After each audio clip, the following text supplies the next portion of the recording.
Salakia. It says, the stalking is intended to induce psychological stress, alienate the victim, isolate the victim, and maintain them in a perpetual state of helplessness or victim mentality. And that's just some wicked ass shit when you take time to think about it. Let me get a scripture real quick, dealing about some wicked ass fucking. I can go back to Proverbs.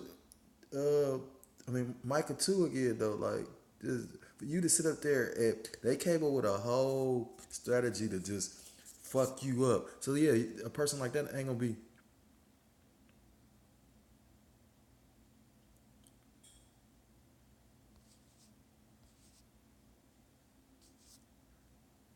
Salakia. Bear with me for a second.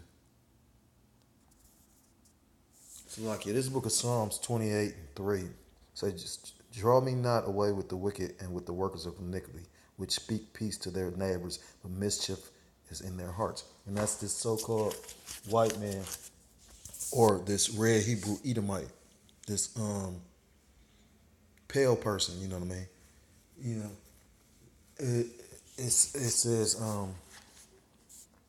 give them according to their deeds and according to their wickedness of their endeavors. Give them and according to the wickedness of their endeavors. Give them after the work of their hands, and render to them their desert. Because they render not the works of the Lord, nor the operation of his hands, he shall destroy them and not build them up. And at the end of the day, this is this is some wicked ass shit. Like I said, they basically the, put it like that. When a person is alienated and when a person is isolated, that's why people commit suicide and shit like that. And they all do this. You know, I'm sure people have fallen a victim to this shit. You know what I mean? Say in a perpetual state of helplessness and or victim mentality. The complaint of this type of stalking to law enforcement is often ignored, or the victim is referred to a mental health professional. The psychiatric community, being ill educated on this topic, invariably diagnoses the victim with schizophrenia or delusional disorder.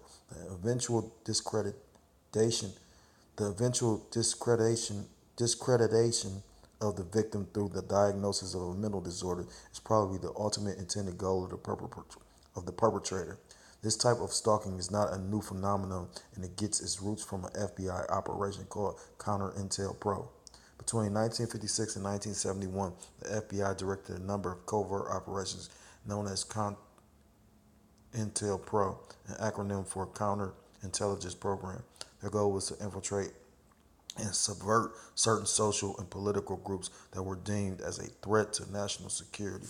Directives governing Intel-Pro were issued by FBI Director J. Edgar Hoover and were designed to expose, disrupt, misdirect, discredit, and neutralize the activities of targeted groups and their leaders.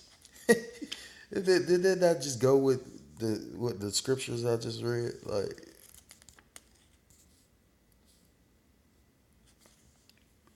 I mean, like in Micah 2 or what? They sit upon their bed. Like, just for you to sit up and do because of the fact. Oh, let me go into this, though. It says, it was issued by FBI Director J. Edgar Hoover and were designed to expose, disrupt, misdirect, discredit, and neutralize the activities of the targeted groups and their leaders. Some of the groups included communist organizations, women's rights groups, black nationalists, civil rights organizations, the NAACP, the American Indian Movement. Take the time to listen to this, and the KKK. I got the black nationalists, so that those were and you say they were to infiltrate. So that's why a lot of those movements didn't come to naught. They came to naught. You know what I mean? I didn't even know it was an American Indian movement. The methods employed by the FBI are identical to those being used today by organized stalking groups. They include public character assassination, harassment through legal and financial institutions, conspicuous surveillance, illegal breaking and entering, psychological operations, vandalism, and assault. Harassment is often through the manipulation of employers, parents, neighbors, or landlords to assist in the victimization of the intended target. So these motherfuckers, like I said, they recruit people that you know. Counter Intel Pro remained secret until 1971 when FBI field office was broken into and documents relating to Counter Intel Pro operations were leaked to the press. And 1976. An investigation was launched by the Select Committee to study governmental operations with respect to intelligence activities of the United States Senate. This was chaired by Senator Frank Church and is referred to as Church Committee hearings. The final report of the Church Committee essentially found that the FBI guilty of vigilante operations aimed squarely at preventing the exercise of the First Amendment rights of speech and association. So let me just basically expound on this a little bit. So at the end of the day, they saying that the FBI was found guilty of vigilante operations aimed at preventing the exercise of the First Amendment rights. So you are under this illusion of First Amendment rights. We are allowed to say what we want, you know. But we just had an actual, I mean, like true testimony. I mean, just last camp I was at, you know I probably had something to do with it. You know what I mean? I ain't gonna go into it because it was just, you got caught in the flesh. But I don't like a woman. A woman should stay as a woman. I understand a woman's job, but then, like, say, when I act like a man and you remember you a woman, it's gonna be an issue. Like, say, it's enough videos on TV where motherfuckers punching these bitches in their mouth and shit. And I don't give a fuck how much she got slip game. The average woman is not gonna beat the weakest man. You know what I mean? Like, yeah, you might have some exceptional women out there that could box a little bit, but the body weight is just totally different. Like I said, she. Anyway, my point being, they told us we cannot actually stand where we were standing. Now they went into, oh yeah, now it's public sidewalk because it's a city building. So it's public sidewalk. It's just funny to me how certain places they don't give a fuck. You know what I mean? That's to show you. In some places just get so offended. You know what I'm saying? So it is what it is, though. But that's just proving to you, you don't think that they're gonna come after us about what we're saying. And the thing is, with truth is hated more than anything. You know what I mean? Like, and it's funny. The truth will set you free. That's what we proclaim is truth. So, like, let me get that. I think that's John 8 and I don't know. The Spirit having me bring this up though. This is the book of John 8. I'm gonna start at 31. Oh, I'm gonna start at 30. This is the book of John, chapter 8, verse 30. And he spake these words, many believed on him. Verse 31. Then said Yahweh to those Jews which believed on him, if ye continue in my word, then are ye my disciples indeed. And that's deep.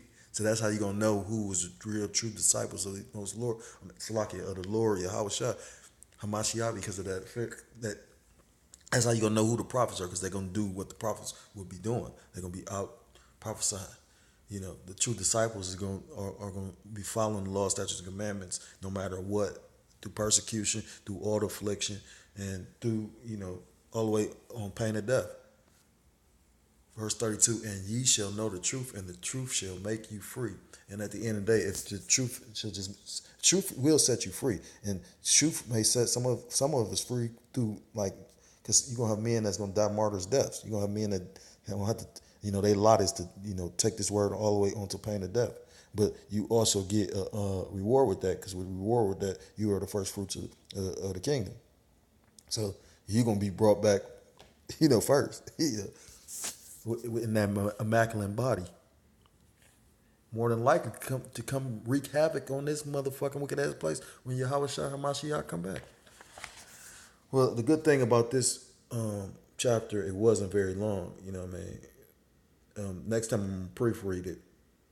Um, I'm gonna just finish it up. It says these tactics are identical to the ones being used by organized stalking groups today. So the question remains: is organized stalking a continuation of counter-intel or merely a replication of its tactics by criminal groups? He said, my personal belief is that it's a combination of both. Certainly, there are several cases I am aware of where former intelligence agency employees are being directly harassed by former employers in a COINTELPRO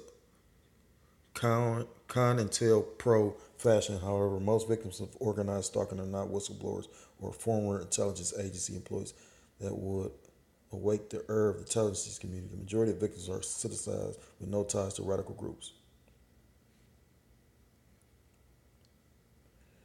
Many former FBI agents turned to private investigative work after separating from the agencies, and this may be the mode of networking among the various stalking groups from state to state. Victims who relocate hoping to end their stalking usually report 2 to 3 months of relief before the harassment resumes in their new geographic location. While the idea of multiple counter-intel trained agents scattered over the United States seems far-fetched at first, one need look no further than to a new alarming trend within the intelligence community for a possible answer. We will cover the role that private intelligence contractors possibly play in this phenomenon in a later chapter. I could believe the next chapter is directed energy weapons, which is going to be cool.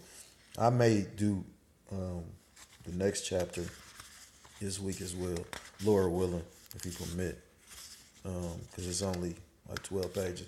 But at the end of the day, yeah, I can see you having private subcontractors that the government use for certain things. Because I mean, like, I'm a eyewitness testimony to the fact that when Trump hired, military subcontractors to when he was doing his little what's the word, running for his campaign, you know. And then if you ever know anything about Freeway Ricky Ross, the real Rick Ross, not that fake ass fat boy, but he'll get offended. He ain't fat no more. You notice something? A lot of these celebrities, they not they working out and shit. Because in their spirit, they know something about to happen. Rick Ross losing all that fucking weight. But anyhow, the real Rick Ross, at the time he was hustling, and he realized why he was hustling. He was hustling for the government, you know what I mean? At the same time, you had guys like Larry Hoover and shit. So at the end of the day, when you make a deal with this devil, it, they say um, it was mentioned in Saul. They say when in hell, the only person that can help you is the devil. You know what I'm saying? But at the same time, people gonna realize at the last moment, like, damn, you should have just waited on the Lord for real, because that devil, like brother was just saying, shit, you gonna figure out that your government is gonna say fuck you and throw you under the bus, literally. So with that, I want to say and give all praise, honor, and glory. Call halal Allah Yahweh Ba'ashem Yahushua Waha Rakharoskutam. Double honors to the apostles and elders of Great Millstone who taught me this truth. Peace and salutations to the Akim around the four corners of the earth, pushing this truth with faith and sincerity, risking their lives and the freedom to do so.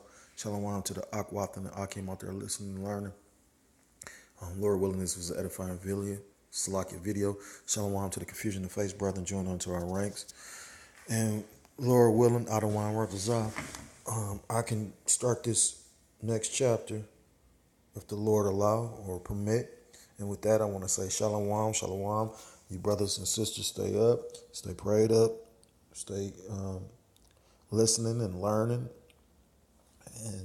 and continue to study. Lord willing, we keep on edifying. And shalom, shalom, and a bar.